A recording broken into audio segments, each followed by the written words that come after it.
Hi everyone. आज के video में देखेंगे साइकोलॉजी पेपर 2 का top 30 most important NCERT MCQ. साथ में मैंने प्रीवियस ईयर क्वेश्चन को भी शामिल किया है जिससे आप बेटर प्रैक्टिस कर पाओ।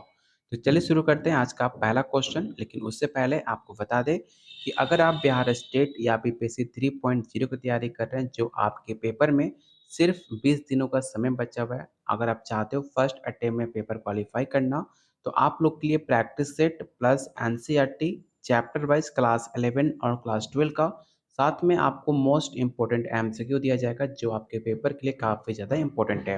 ये सब कुछ मिलेगा सिर्फ 300 में, जो आपके पॉकेट मनी से भी काफ़ी कम रेट में आपको दिया जा रहा है। लेने के लिए आप मुझे इस नंबर पे व्हाट्सअप कर सकते हैं जो अभी तक बहुत सारे बच्चे ले चुके हैं। साथ में आपको गाइड भी किया जाएगा कैसे आप अपना पेपर फर्स्ट अटेम्प्ट में क्वालिफाई कर सकते हो। तो चलिए शुरू करते हैं आज का पहला क्वेश्चन। और हर एक क्वेश्चन काफ़ी इंपॉर्टेंट है, तो आप सारे क्वेश्चन अटेम्प्ट जरूर करना। पहला क्वेश्चन है, कॉल रोजर्स द्वारा असामान्य व्यवहार के किस तरह के मॉडल को अधिक महत्वपूर्ण बतलाया गया है? पहला ऑप्शन है मानवतावादी अस्तित्व मॉडल, ऑप्शन बी है मनोज्ञात्मक मॉडल, संज्ञानात्मक मॉडल, या ऑप्शन डी है इनमें से कोई नहीं। तो याद रखिएगा, क्वेश्चन वन का जो राइट आंसर होगा ऑप्शन ए हो जाएगा मानवतावादी। मनोज्ञात्मक कौन दिए थे? सिगमंड फ्राइड ने। क्या आप मुझे बता सकते हो कमेंट बॉक्स में कि संज्ञानात्मक मॉडल के प्रतिपादन किसे माना जाता है? अगर आपको पता है कि संज्ञानात्मक मॉडल के प्रतिपादन किसे माना जाता है तो आप लोग कमेंट बॉक्स में इसका आंसर आप लोग टाइप कीजिएगा। क्वेश्चन नंबर सेकंड है वायरस। ऐसे सवाल आपके एग्जाम में हर बार पूछने को देखने को मिलता है और मैक्सिमम लोग इसमें कंफ्यूज होते हैं कि वायरस होता क्या है। वायरस एक एंटीजेंस होता है, या एंटीबॉडीज होता है, या एक पैथोजेंस होता है, या option D all of this. तो याद रखिएगा, एक वायरस जो होता है वो एंटीजेंस होता है। मैक्सिमम लोग इसका जो आंसर टिक आउट करते हैं एंटीबॉडीज। याद रखिएगा, एंटीबॉडीज आपका वायरस कभी नहीं होता, इसे आप जरूर याद रखिएगा। ये सवाल हमेशा, चाहे आपके जीके जीएस हो चाहे आपका साइकोलॉजी हो, ये सवाल 100% आपके पेपर में देखने को जरूर मिलेगा। तो इसका राइट आंसर ऑप्शन ए हो जाएगा। क्वेश्चन नंबर थर्ड है, किस मॉडल द्वारा असामान्य व्यवहार की व्याख्या में अधिगम सिद्धांतों का उपयोग किया जाता है? पहला ऑप्शन है मनोज्ञात्मक मॉडल, व्यवहारवादी मॉडल, मानवतावादी अस्तित्व मॉडल, या ऑप्शन डी इनमें से किसी भी द्वारा नहीं। तो इसका जो राइट आंसर होगा ऑप्शन बी होगा, व्यवहारवादी मॉडल।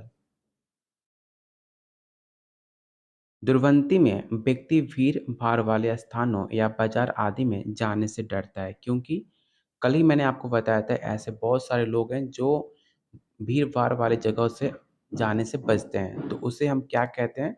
अगर आपने कल का वीडियो देखा होगा तो मैंने कई सारे आपके फोबिया थे जो मैंने आपको बताया था, जैसे कि एग्रोफोबिया, एनोरोफोबिया, एफ्रोफोबिया, ऐसे साइज़ोफोबिया, ऐसे बहुत सारे ऐसे फ़ोबिया हैं जो इंसानों को लेकर, कुत्ते से डरना, बिल्ली से डरना, हाइट से डरना, भीड़-भाड़ वाले डरने से, ऐसे बहुत सारे फ़ोबिया होते हैं जो व्यक्ति उससे शिकार होते हैं। याद रखिएगा, ऐसे इंसान जो काफ़ी ज़्यादा भीड़ और भाड़ से डरते हैं उसको कहा जाता है एग्रोफोबिया। तो इसका राइट आंसर ऑप्शन आपका सी हो जाएगा। आपको बताना है कि एक ध्रुवीय विषाद जिसे यूनिपोलर डिप्रेशन कहते हैं, उसे हम किसे मानते हैं? कल मैंने आपको टू पोलर डिसऑर्डर के बारे में बताए थे जो कि 2 तरह का होता है, ठीक है? तो पहला उन्माद होगा और दूसरा आपका विषादी होगा। लेकिन आपसे पूछा गया है एक ध्रुवीय विषाद, तो इसलिए इसका राइट आंसर ऑप्शन बी हो जाएगा, विषादी मनोविकृति, ऑप्शन बी। क्वेश्चन नंबर 6 है, सामान्य व्यवहार की मापदंड क्या है? पहला ऑप्शन है समाज द्वारा स्वीकृत व्यवहार हो, या ऑप्शन बी अनुपालक व्यवहार हो, या ऑप्शन सी दूसरों के लिए घातक ना हो, या option D all of this. तो याद रखिएगा, क्वेश्चन 6 का जो राइट आंसर होगा ऑप्शन डी होगा। निम्नलिखित में किसे असामान्यता के 4 डी सम्मिलित नहीं किया जाता है? पहला ऑप्शन है विचलन, तकलीफ, खतरा, या ऑप्शन डी है आज्ञाधीनता। तो याद रखिएगा, इसका जो राइट आंसर होगा ऑप्शन डी है, आज्ञाधीनता को 4 डी के अंदर हम कंसिडर नहीं करते हैं। तो इसका राइट आंसर ऑप्शन आपका डी हो जाएगा। क्वेश्चन नंबर 8, असामान्य व्यवहार और सामान्य व्यवहार को किस ढंग का अंतर होता है? पहला ऑप्शन है क्रम का, मात्रा का, गुण का या ऑप्शन डी है इनमें से कोई नहीं। तो असामान्य व्यवहार और सामान्य व्यवहार में जो मेन डिफरेंट होता है वो होता है आपका क्वांटिटी का मतलब मात्रा का, ऑप्शन बी। क्वेश्चन नंबर 9 है निम्नलिखित में कौन असामान्य व्यवहार से संबंधित नहीं है? पहला ऑप्शन है गुणसूत्रीय असामान्यता, मानसिक असंतुलन, शारीरिक संरचना या ऑप्शन डी है पूर्वग्रह। क्वेश्चन 9 का जो राइट आंसर होगा ऑप्शन डी हो जाएगा। और आप लोगों से रिक्वेस्ट है जितने लोग वीडियो देख रहे हो अभी तक जिन्होंने वीडियो को लाइक नहीं किया तो प्लीज़ आप लोगों से रिक्वेस्ट है वीडियो को लाइक जरूर कीजिएगा, क्योंकि आपका एक लाइक हमें काफ़ी मोटिवेट करता है आप लोग के लिए डेली ऐसे ही बेहतरीन एमसीक्यू लाने के लिए जो आपके पेपर के लिए काफ़ी ज़्यादा इंपॉर्टेंट है। क्वेश्चन नंबर 10 है फ्राइड के किस मॉडल का प्रतिपादन किया था? तो काफ़ी आसान क्वेश्चन है, जस्ट मैंने आपको बताया भी था कि फ्राइड ने मनोज्ञात्मक मॉडल के प्रतिपादन माने जाते हैं। तो इसका राइट आंसर ऑप्शन आपका सी हो जाएगा। क्वेश्चन नंबर 11 जो कि काफ़ी इंपॉर्टेंट है, आपको ध्यान से क्वेश्चन को रीड करना और बताना है कि जिस व्यक्ति के शरीर में पीला पीठ अन्य द्रव्य की तुलना में अधिक होता है उसमें क्या देखने को मिलता है? क्या उसमें विषाद ज़्यादा होता है, उन्माद ज़्यादा होता है, रूपांतर मनोविकृति ज़्यादा होती है या ऑप्शन डी इनमें से कुछ भी नहीं होता? तो याद रखिएगा जो भी येलो पाइल से ग्रसित होते हैं उनके अंदर मैनिया जो एक रोग है उनमें सबसे ज़्यादा आपको देखने को मिलता है। तो इसका राइट आंसर ऑप्शन बी हो जाएगा। Question number 12 dopamine. डोपामाइन की अधिकता से व्यक्ति में किस रोग के उत्पन्न होने की संभावना सबसे ज़्यादा तीव्र होती है? तो इसका पहला ऑप्शन है मनोदशा मनोविकृति, दूसरी क्षमता मनोविदिलता या ऑप्शन डी है कायिक रूप मनोविकृति। इस क्वेश्चन को वीवीआई क्वेश्चन टिक आउट कर लेना, बिहार स्टेट में सवाल पूछा जा सकता है। तो याद रखिएगा इसका जो राइट आंसर होगा ऑप्शन सी हो जाएगा। क्वेश्चन नंबर 13 डाउन संलक्षण जिसे आप डाउन सिंड्रोम के नाम से जानते हो उसका एक प्रकार का रोग कौन सा है? क्या उसे दुर्गति कहते हैं, ग्रंथिक, पेट की बीमारी या ऑप्शन डी है मानसिक? तो याद रखिएगा जो डाउन सिंड्रोम होते हैं, डाउन सिंड्रोम आपके मानसिक से रोग है, ठीक है? इसका राइट आंसर ऑप्शन आपका डी हो जाएगा।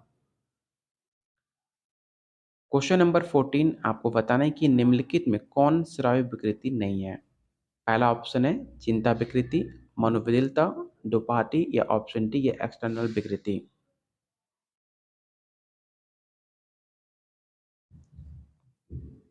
तो इसका राइट आंसर ऑप्शन बी होगा। Question number 15 delusion of precaution जिसे आप उत्पीड़न प्राशक्ति के नाम से जानते हो उसका एक लक्षण क्या है? पहला ऑप्शन है कायमक विकार के, भावदशा विकार के, मनोविदिलता या ऑप्शन डी है इनमें से कोई नहीं। तो याद रखिएगा क्वेश्चन 15 का जो राइट आंसर होगा ऑप्शन सी हो जाएगा। और आप लोग ट्राई कीजिएगा जितने लोग वीडियो देख रहे हो जब आप कमेंट बॉक्स में ऐसे क्वेश्चन का आंसर जब कमेंट में आप टाइप करते हो ऑटोमेटिक आपको आंसर याद हो जाएगा। और एग्ज़ाम आपके काफ़ी नज़दीक है, जितना आप क्वेश्चन सॉल्व कर सकते हो, जितना क्वेश्चन आप प्रैक्टिस कर सकते हो, उतना आप लोग के लिए बेटर है। इसीलिए जो भी हम टॉप 30 एमसीक्यू कराए जा रहे हैं, जो भी अगर आप कॉम्बो लेते हो, कॉम्बो पेड नोट्स लेते हो, तो जितने भी आपके टॉप 30 एमसीक्यू इम्पोर्टेंट क्वेश्चन है, ये सब कुछ आपको फ्री ऑफ कॉस्ट दिया जाएगा, जिससे आप एक बेटर प्रैक्टिस करके अपने एग्ज़ाम को क्वालीफाई कर पाओ। चलते हैं क्वेश्चन नंबर 16 पे। क्वेश्चन 16 है निम्नांकित में कौन बुलिमिया विकार है? शायद ये सवाल आपके बिहार स्टेट में देखने को मिला था। बुलिमिया से रिलेटेड एक सवाल आपके एग्जाम में पूछे गए थे। पहला ऑप्शन है चरित्र विकार, भोजन विकार, भावात्मक विकार या ऑप्शन डी है नैतिक विकार। तो याद रखिएगा बुलिमिया से रिलेटेड एक विकार माना जाता है जिसे हम भोजन विकार के नाम से जानते हैं। तो इसका राइट आंसर ऑप्शन बी हो जाएगा। निम्नलिखित में कौन असामान्य व्यवहार से संबंधित नहीं है? पहला ऑप्शन है मानसिक असंतुलन, क्रोमोसोम असमानता, याददाश्त का कमजोर होना या ऑप्शन डी शारीरिक गठन।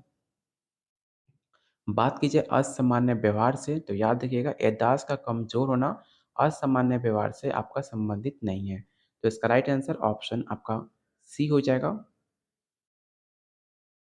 क्रिया विशेष की पुनरावृत्ति क्या होती है? पहला ऑप्शन है ध्रुवति, आतंक विकृति, सामान्यकृत दुश्चिंता या ऑप्शन डी है मनोग्रसित बाध्यता। क्वेश्चन 18 का जो राइट आंसर होगा ऑप्शन डी हो जाएगा। क्वेश्चन नंबर 19, सामान्य, असामान्य और श्रेष्ठ में केवल क्या अंतर होता है? तो जस्ट मैंने आपको बताया था जो सामान्य होता है और असामान्य में सिर्फ आपकी क्वांटिटी का डिफरेंट होता है, मतलब मात्रा का डिफरेंट माना जाता है। इसलिए इसका जो राइट आंसर होगा ऑप्शन ए होगा। क्वेश्चन नंबर 20 काफ़ी इंपॉर्टेंट क्वेश्चन है। आपको बताना है कि मनोविदिलता का पद का प्रयोग सबसे पहले किसके द्वारा प्रयोग किया गया था? ये सवाल आपके प्रीवियस ईयर क्वेश्चन का पूछा सवाल है और इसमें मैक्सिमम लोग गलती करोगे मुझे पता है। जहाँ भी आप मनोविदिलता देखते हो तो आपको लगता है कि फ्राइड का होगा, लेकिन मनोविदिलता पद का सबसे पहले प्रयोग ब्लू द्वारा इसे यूज किया गया था। इसलिए इसका जो राइट आंसर होगा ऑप्शन डी होगा। मानसिक रूप से स्वस्थ व्यक्तियों के जीवन दर्शन में क्या पाया जाता है? पहला ऑप्शन है निश्चितता, दूसरे के जीवन दर्शन की नकल, अपूर्वता या ऑप्शन डी है इनमें से कोई नहीं। तो याद रखिएगा क्वेश्चन 21 का जो राइट आंसर होगा ऑप्शन ए हो जाएगा निश्चितता। और याद रखिएगा इससे पहले हमने बहुत सारे प्रैक्टिस सेट और एनसीईआरटी की वीडियो कंप्लीट किए हुए हैं। अगर आपने वो वीडियो नहीं देखा तो आप स्टार्टिंग प्रैक्टिस सेट 1 से आप स्टेट वाले, स्पेशली फॉर स्टेट, अगर आपने प्रैक्टिस सेट 1 और एनसीईआरटी सबके लिए बीपीएससी की तैयारी कर रहे हो चाहे स्टेट की, उसके लिए आपको एनसीईआरटी वीडियो ज़रूर देख के जाना अपने एग्ज़ाम से पहले। और जो स्टेट की तैयारी कर रहे हैं तो इससे पहले हमने जितने टॉप 30 एमसीक्यू करे हुए हैं उसे आप बार-बार रिपीट करना। अगर आप सारे सवाल को आंसर आप जब तक आपको एक्यूरेट ना दे पाओ तब तक आप उस वीडियो को प्रैक्टिस करते रहना। अगर आपके पास नोट्स है तो नोट्स को जब तक सारे क्वेश्चन को रट्टा मार लेना, लेकिन आपको सारे क्वेश्चन याद होने चाहिए। और उससे ज़्यादा प्रैक्टिस आपको और करने हो तो आप प्रैक्टिस सेट 1 से आप वीडियो देख सकते हो। जो प्लेलिस्ट में जाओगे वहाँ पर आपको प्रैक्टिस सेट 1 से वीडियो मिल जाएँगे। वो सारे क्वेश्चन अटेम्प्ट ज़रूर करना, आपके एग्ज़ाम के लिए काफ़ी ज़्यादा इम्पोर्टेंट है। तो क्वेश्चन 21 का जो राइट आंसर होगा ऑप्शन आपका ए हो जाएगा। और ये सारे नोट्स आपको पेड नोट्स के अंदर मिल जाएँगे जो आपको 300 पड़ेगा। जिसके अंदर आपको 1500 ऐसे क्वेश्चन मिलेंगे जो आपको डेफिनेशन के साथ व्याख्या सहित रहेगा और साथ में एनसीईआरटी चैप्टर वाइज़ क्लास 11-12 और साथ में जो भी आपको टॉप 30 एनसीईआरटी एमसीक्यू कराए जा रहे हैं और आपके जितने भी प्रीवियस ईयर क्वेश्चन हैं, चाहे आपका बीपीएससी हो, टीआरई 1, टीआरई 2 और स्टेट, उस सब का प्रीवियस ईयर क्वेश्चन आंसर भी आपको 300 में सब कुछ मिल जाएगा। इतना कुछ आपको कहीं भी किसी भी यूट्यूब प्लेटफ़ॉर्म या किसी भी इंस्टीट्यूट पे आपको कहीं नहीं मिलेगा, ये मेरा दावा है, ठीक है? इतना कम रेट देने का पीछे बस मेरा मकसद यही है, आपका सिलेक्शन होना चाहिए। तो क्वेश्चन 21 का मैंने आपको आंसर बता दिया है, इसका राइट आंसर ऑप्शन ए होगा, इसे याद रखिएगा। क्वेश्चन नंबर 22 है, किसी सामान्य प्रक्रिया को असामान्य रूप से बार बार दोहराने की विधि क्या कहलाती है? पहला ऑप्शन है आतंक, सामान्यकृत, दुर्वृत्ति या ऑप्शन डी है मनोग्रसित। तो याद रखिएगा क्वेश्चन 21 का जो राइट आंसर होगा ऑप्शन डी हो जाएगा। क्वेश्चन नंबर 23, ट्रिसोमी 21 का अन्य नाम क्या है? ये सवाल आपके प्रीवियस ईयर क्वेश्चन का पूछा हुआ सवाल है। आपको बताना है कि जो ट्रिसोमी होती है, ट्रिसोमी का अन्य नाम क्या है? तो याद रखिएगा उसको हम डाउन सिलेक्शन के नाम से जानते हैं, option A. Question number 24, bulimia एक ऐसी विकृति है जिसमें, तो जस्ट मैंने आपको बुलिमिया से रिलेटेड एक फैक्ट बताए थे। जो बुलिमिया के शिकार होते हैं उन्हें भूख काफ़ी कम लगता है, ठीक है? और भूख लगने वाले कौन-सा एक और रोग है? तो याद रखिएगा एनरोफोबिया, जो कल की प्रैक्टिस सेट में मैंने आपको बताया था, एनरोफोबिया, ठीक है? एनोरेक्सिया, ठीक है? एनोफोबिया नहीं, एनोरेक्सिया, ठीक है? याद रखिएगा एनोरेक्सिया। एनोरेक्सिया ऐसी एक रोग है जिसमें आपको भूख कम लगती है, ठीक है? तो इसका राइट आंसर ऑप्शन आपका ए हो जाएगा। क्वेश्चन 25 है, कायरूप विकार किससे संबंधित है? पहला ऑप्शन है शारीरिक समस्या से, मनोवैज्ञानिक समस्या से, आनुवंशिक या ऑप्शन डी है इनमें से कोई नहीं। तो याद रखिएगा क्वेश्चन 25 का जो राइट आंसर होगा ऑप्शन ए हो जाएगा। क्वेश्चन 26, असामान्य मनोविज्ञान के विकास में क्या योगदान है? किसने योगदान दिया आपको ये बताना है। मैस्लो ने, सिगमंड फ्रॉइड ने, अल्बर्ट ने या ऑप्शन डी वाटसन। इस क्वेश्चन को आप वीवीआई क्वेश्चन टिक आउट कर लेना और याद रखना सिगमंड फ्रॉइड ने असामान्य मनोविज्ञान में अपना बहुत ज़्यादा इंपॉर्टेंट योगदान दिया था। तो इसका राइट आंसर ऑप्शन बी हो जाएगा। फ़ोबिया, फ़ोबिया का एक मुख्य लक्षण क्या है? तो कल ही मैंने आपको फ़ोबिया से रिलेटेड एक फैक्ट बताए थे, जो कि एक बार-बार हाथ धोना, अपने पैरों को धोना एक फ़ोबिया है। तो इसको होता है ऑप्शन ए बार-बार हाथ धोना। आप देख सकते हो कैसे एक क्वेश्चन को लैंग्वेज चेंज करके एक ही क्वेश्चन को अलग-अलग तरीके से पूछे जा सकते हैं। अगर आप सिर्फ रट्टा मारोगे तो बिल्कुल आपको समझ नहीं आएगा, इसीलिए थोड़ा बहुत आपको दिमाग लगाने होंगे। जितना आप प्रैक्टिस करोगे, जितना क्वेश्चन बनाओगे, उतना आपको माइंड ओपन होंगे, आपके माइंड खोलेंगे कैसे सवाल और तरीके से आपके एग्ज़ाम में पूछे जा सकते हैं। क्वेश्चन आपका पूछने का तरीका क्वेश्चन एक ही होता है, बस उसका पूछने का तरीका जो होता है वो काफ़ी डिफरेंट होता है। किसी में लैंग्वेज को लेंदी कर देगा, किसी में लैंग्वेज को शॉर्ट कर देगा, लेकिन क्वेश्चन पूछने का मतलब आपका सिर्फ़ एक ही रहेगा।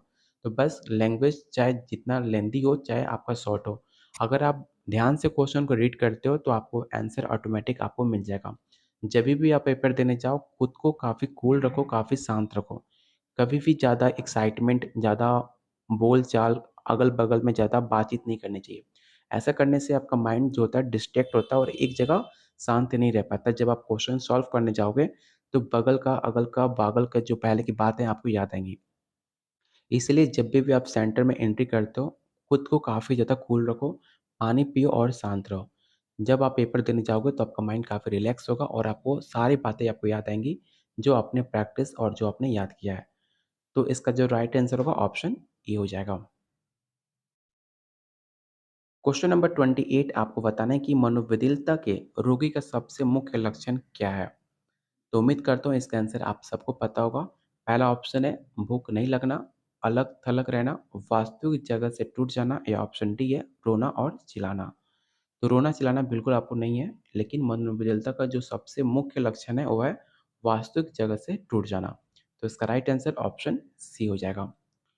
क्वेश्चन 29 आपको बताना है कि इनमें से कौन धुआँ अभाव के लक्षण है? पहला ऑप्शन है अत्यधिक भोजन करना, अधिक भोजन का प्रसंग, अत्यधिक भूखे रहना या ऑप्शन डी इनमें से कोई नहीं। तो क्वेश्चन 29 का जो राइट आंसर होगा ऑप्शन सी हो जाएगा अत्यधिक भूखे रहना। और आज का लास्ट और इम्पोर्टेंट एमसीक्यू और इससे पहले क्वेश्चन 30 का आंसर बताने से पहले जिन्होंने वीडियो को लाइक नहीं किया है, प्लीज़ आप लोग वीडियो को लाइक ज़रूर करना क्योंकि आपका एक लाइक हमें काफ़ी मोटिवेट करता है, स्पेशली मुझे काफ़ी खुशी मिलती है। आप लोग वीडियो को लाइक करते हो, शेयर करते हो, तो प्लीज़ वीडियो को लाइक और शेयर ज़रूर करना। और आपको बताना है कि इनमें कौन विकार बच्चों में पाया जाता है। ऐसे 4 ऑप्शन हैं, इन 4 विकार में से कौन ऐसा ऑप्शन है जो बच्चों में पाया जाता है?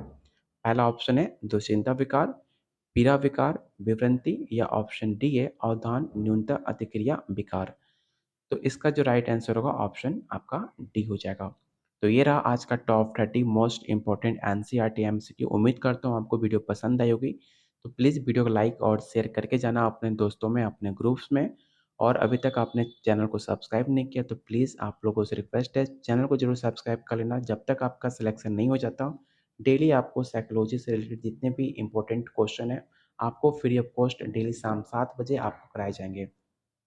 तो चैनल पे बने रहने के लिए आप चैनल सब्सक्राइब करना फ्री ऑफ कॉस्ट है। अगर आप इसका पेड नोट्स लेना चाहते हो तो सिर्फ़ आपको 300 में आपका 100% सिलेबस, साथ में आपको कोई भी गाइडलाइन चाहिए, कोई भी गाइडेंस चाहिए, तो मैं आपको हेल्प करूँगा कैसे आप अपना पेपर क्वालीफाई कर सकते हो। जिसके अंदर आपको practice set, theory, NCERT chapter wise class 11, class 12 का question answer, top 30 MCQ, BPSC TRE 1, BPSC TRE 2, state का सब कुछ प्रीवियस ईयर क्वेश्चन आपको आंसर सहित आपको दिया जाएगा। लेने के लिए आप मुझे इस नंबर पे व्हाट्सएप कर सकते हो, बाकी डिटेल्स आपको यहाँ पर शेयर कर दी जाएगी। कोई भी डाउट होता है आपके एग्ज़ाम रिलेटेड आपको सब कुछ यहाँ पर हेल्प दी जाएगी। तो मिलते हैं बहुत जल्द अगले वीडियो में, तब तक के लिए वीडियो को लाइक और शेयर कीजिए। Keep watching, keep sharing.